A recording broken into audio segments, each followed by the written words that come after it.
On apprécie d'ailleurs. Je sens mieux comme ça, tu sais. 18 mois sans combattre, c'est jamais arrivé dans ta carrière professionnelle. As-tu peur d'être rouillé?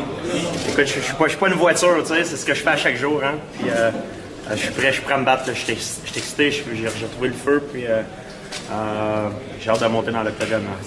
J'ai jamais eu autant de plaisir à m'entraîner, donc... Pas d'inquiétude supplémentaire par rapport au combat précédent? L'inquiétude est toujours là. C'est la même chose. C'est pas un plus gros combat. C'est la même chose. C'est un autre combat de championnat du monde. Tous mes combats sont gros.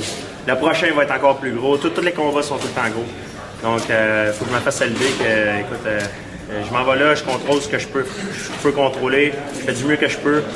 J'ai fait tout ce que je pouvais faire pour être à mon meilleur, avec les meilleurs entraîneurs possibles et tous mes meilleurs partenaires d'entraînement. J'ai fait venir tout le monde. J'ai fait venir deux boxeurs thaï de la Thaïlande et la crème de la crème. Ce qu'il y a de mieux en Muay Thai, j'ai la boxe, tout. J'ai meilleur partenaire d'entraînement au monde. Meilleur champion de Jiu-Jitsu est là, Braulio Estima, il est là en ce moment, il s'entraîne avec moi. Même Jean-Claude Van Damme est venu il y a une couple de jours avant. Alors j'ai vraiment tout le monde, qui est sur mon côté. Le genou, pas d'élastique, pas de tape, rien? Non, vous m'avez vu frapper, c'est exactement pour ça que je voulais faire un entraînement public avec les gars de Muay Thai. J'ai frappé avec mon coup de pied. Je me sens comme si j'ai jamais eu d'opération. J'ai 100%. Même encore mieux que j'étais avant. Mes jambes sortent mieux, je suis plus explosif, je me sens mieux. Peux-tu me parler des deux gars de tu les as dénichés où? Ouais. C'est qui ces gars-là? C'est deux gars qui sont très connus en Muay Thai. Il y en a un qui est comme 6 fois champion du monde. L'autre, c'est un ancien combattant, c'est un des meilleurs entraîneurs en boxe thaï. Ils viennent de la Thaïlande, ils parlent pas beaucoup anglais, français. On a un peu de difficulté à communiquer, mais on communique. Quand je fais quelque chose de pas correct, ben, il me donne un coup de pied ou un coup de poing. Donc, c'est la façon que je peux les comprendre quand je me fais frapper. Au début de ta blessure, tu avais parlé que tu allais profiter tu savais que tu allais être longtemps sans combattre, pour ajouter des trucs à ton arsenal et développer certains aspects. Est-ce que le Georges Saint-Pierre qui va monter dans le ring il va être différent? Il va monter dans le ring. Il va être un petit peu différent, mais il va être meilleur. Je suis encore la même personne, mais j'ai repris goût à l'entraînement, j'ai perdu le goût. Là, je fais beaucoup de choses très différentes de ce que je faisais auparavant. Je suis pas brûlé, j'étais surentraîné la plupart du temps avant. Je fais ça depuis que j'ai 7 ans. Depuis que j'ai 7 ans que je m'entraîne. Mon père m'a mis dans une école, depuis que j'ai 9 ans, je compétitionne. J'ai jamais arrêté. Vous imaginez, ça fait 23 ans que je fais ça. Même plus que ça. Ça fait la compétition d'arts martiaux, ça fait 23 ans. J'ai commencé à être brûlé un petit peu. Puis, le break a fait du bien? Le break a fait du bien. Puis c'est pas juste ça m'a permis de changer beaucoup de choses dans ma vie personnelle puis dans mon entraînement. Puis je suis de retour, mais j'ai plus de plaisir à faire ce que je fais.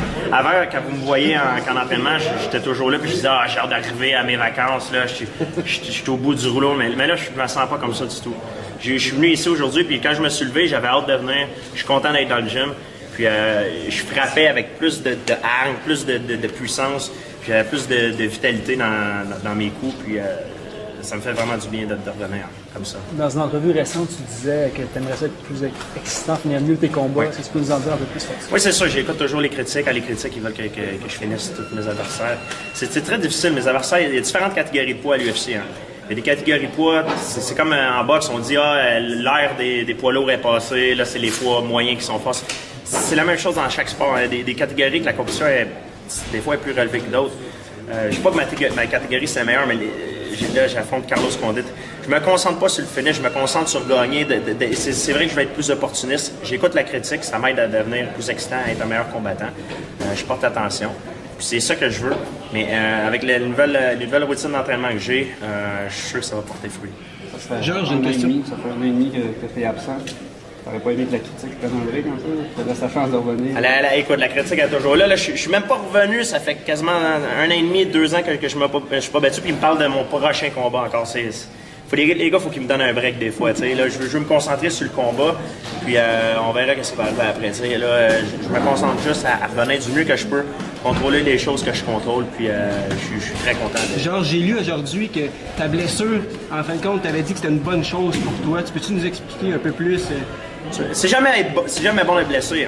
C'est sûr que j'aurais aimé mieux pas être blessé. J'ai perdu un an et demi, quasiment 2 ans de ma vie. T'sais. Mais c'est bon dans le sens que ça m'a permis de faire des changements que j'aurais pas pu faire en temps normal. Tu es ancré dans une routine. Tu peux pas changer les choses quand tu es dans une routine. Le temps que je prenne un break, j'étais allé à 6 mois de temps, j'étais allé vivre aux États-Unis, à Los Angeles. J'étais isolé de tout le monde. Puis quand je suis revenu, j'ai voulu faire mes changements. Puis là, je suis vraiment content, pas seulement dans mon entraînement, mais dans ma vie personnelle. Je suis vraiment content, ça m'a fait du bien. Puis je suis une nouvelle athlète. Parlant de changement, tu as changé ton entraîneur de boxe, Stéphane Larouche. Oui. Pourquoi tu as décidé de changer? Ben, Stéphane aussi, c'est quelqu'un qui est très, très connu dans la boxe. Je considère que c'est un des meilleurs au monde en boxe. Hein. Tout le monde connaît son pedigree. Howard est excellent aussi. Là, j'ai rien contre Howard. Howard m'a aidé, il a fait des choses exceptionnelles avec moi. Je n'ai pas de conflit avec ça. C'est juste que ça faisait longtemps que j'avais pas été au gym à Howard aussi. Je pense qu'ils ont changé de gym. Ils ont changé de gym aussi. C'est un peu différent. Pour moi aussi, c'est beaucoup plus près de m'entraîner dans l'Est de la ville avec la trafic et tout ça. Puis, ça rend les choses beaucoup plus faciles pour moi. Mais de ce côté-là, il n'y a rien. J'ai pas eu aucune chicane avec personne. Tu as été habitué, par le passé, tu allais beaucoup t'entraîner ailleurs, à New York pour la boxe parfois, au Mexique, je ne me trompe pas, LA. Donc tu bougeais beaucoup. Est-ce que tu as fait ça encore une fois pour ce combat-là? Non, je suis resté plus à Montréal. J'ai fait New York, Montréal. C'est les deux places où j'habite. C'est Montréal la plupart du temps. Les gens croient que j'habite aux États-Unis, mais je suis ici 90% du temps. Quand je suis à l'extérieur, c'est pour faire mes trucs de business. Mais j'aime ça vivre ici. Je pense pas jamais déménager de ma vie. J'adore ma vie, le train de vie quotidien que j'ai ici. Je suis très attaché à mes racines, à ma famille, à mes amis ici. Et là maintenant, ce que j'essaie de faire au lieu de voyager, c'est d'amener mes partenaires d'entraînement, mes entraîneurs à moi. Donc, ça mérite de voyager, ça mérite de perdre beaucoup d'énergie, tu sais, puis c'est plus efficace. Ta stratégie contre Condit le 17. Pardon? Ta stratégie contre Condit le 17. Je me concentre pas à ce que lui il fait, je me concentre. Ce que je veux dire, c'est que stratégie. C'est sûr, on va voir de tout. On va voir du sol partout, on va voir de tout. Je vais vous expliquer un peu, le monde me parle de ça me fait un peu rire. La stratégie, c'est quand tu embarques dans un combat comme ça, tu penses pas à ce que tu fais. C'est les milliers de répétitions que tu as faites à l'entraînement qui ton corps fait qui réagit à ça quand il est dans le combat. Condit va faire quelque chose, puis moi, par rapport à ce que j'ai travaillé, ben, je vais faire quelque chose. Ça va arriver tellement vite que je n'aurai même pas à penser. Donc, j'ai juste à me présenter dans l'octogone, puis le reste, c'est comme un cruise control. Là. Ça va... Ta préparation mentale, est-ce qu'elle est différente depuis ta blessure? C'est différent un petit peu, mais j'ai pris de la maturité, j'ai pensé beaucoup, puis je me sens mieux dans ma peau. J'ai plus le goût, j'ai le feu encore. Ça paraît quand tu t'entraînes, en tout cas. J'adore ce que je fais. Je suis pas brûlé. J'étais brûlé, normalement, à la fin de mes camps d'entraînement, j'avais plus le goût. J'étais... Ah non, une autre journée, j'ai hâte d'en finir. Mais là, j'ai pas hâte d'en finir. Là. Je vis le moment présent.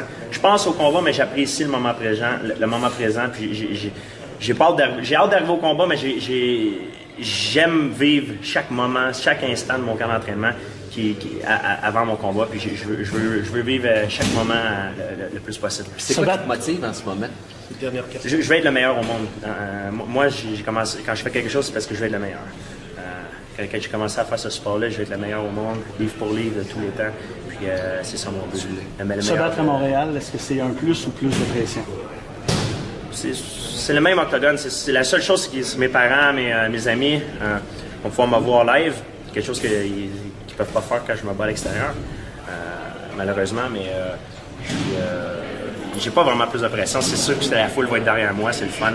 Puis après le combat, il va falloir que je m'en aille quelque part, prendre des petites vacances. Au lieu de revenir ici, parce que là, le combat va être ici, il va falloir que je me sauve à quelque part pour pouvoir décrocher. C'est juste ça la différence. Ça fait un peu bizarre. Mais à part de ça, c'est correct.